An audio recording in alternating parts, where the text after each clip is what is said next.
Before it was written on parchment, before it was carved in stone, it was just a voice in the dark. This is the story of how a legend survived 3,000 years. A shattered wooden hole, tossed like a dry leaf on a black, raging ocean. 10 years of blood at Troy were not enough. The dark gods demanded more.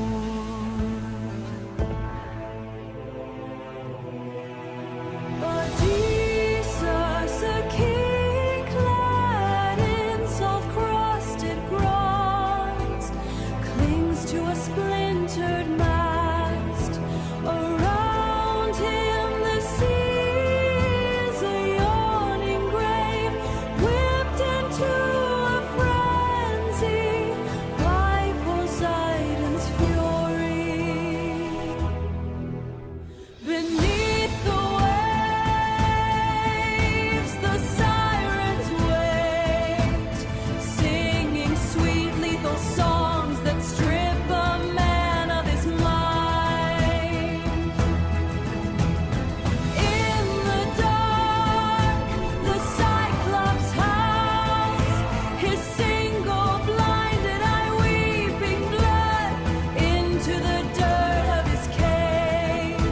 The crew is gone, devoured by the deep. Only the king remains, a shadow drifting toward a home that has forgotten his face. This is a myth born in the terrifying roar of the ancient Aegean.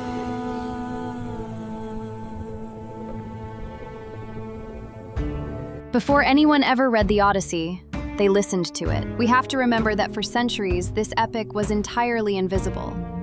It lived only in the breath and memory of traveling Greek poets called bards. These weren't just simple storytellers, they were vocal athletes. They memorized over 12,000 lines of complex rhythmic poetry, performing them night after night in smoky, fire-lit noble halls.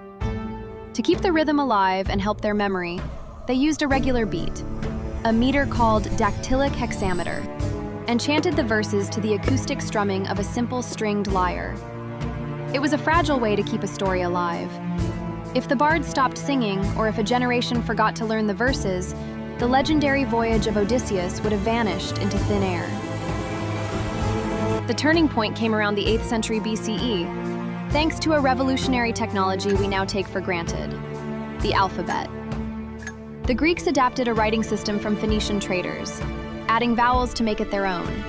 For the first time, scribes could actually capture the liquid rhythm of a spoken voice and freeze it onto a physical surface.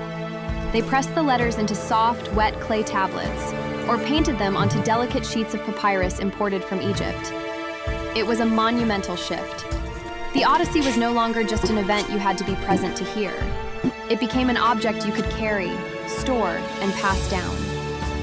But while the written word offered permanence, it also introduced a whole new set of dangers. By the 3rd century BCE, the scattered, handwritten copies of Homer's work were a mess. Scribes had made countless errors, adding their own regional slangs or accidentally skipping entire verses. To save the epic from degrading into chaos, the Ptolemaic kings of Egypt gathered every scrap of Homer they could find and brought them to the great Library of Alexandria. Here, dedicated scholars worked like ancient editors. They carefully compared different versions, scraped away errors, and compiled what became the standard official text of the Odyssey. But physically, the story was still incredibly fragile. Papyrus is just dried reed. It rots in high humidity and crumbles to dust over time. When the great library was eventually lost to fire and conflict, countless scrolls burned to ash. The survived copies were scattered, facing a dark and uncertain future. As the Western Roman Empire collapsed, the knowledge of the ancient Greek language began to fade in the West. If not for the Eastern Roman Empire, which we call Byzantium, Homer might have been lost to us forever. Inside isolated, freezing stone monasteries, Byzantine monks took on the grueling task of preserving these pagan texts.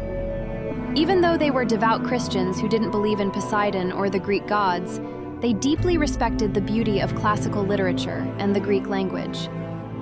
By the dim light of flickering oil lamps, these monks painstakingly copied the Odyssey onto vellum, which was high-quality parchment made from animal skins. They used a compact, faster script called minuscule and decorated the margins with beautiful gold leaf. These medieval manuscripts, copied hand over hand through the dark centuries, became the thin, physical bridge that carried the ancient world into the modern era. The final great leap happened with the invention of the printing press in the 15th century, turning a labor of months into a process of hours. Today, the voyage of Odysseus has taken on a form the ancient bards could never have imagined. The story has migrated from fragile papyrus, animal skins, and paper into the infinite, humming silence of modern digital servers. It exists now as light, billions of ones and zeros pulsing through silicon chips and blue-lit screens. 3,000 years after those first Bronze Age campfires, we are still reading, translating, and debating the journey of the King of Ithaca. It survived the fire, the rot, and the quiet passage of centuries. It is a story that simply refused to die,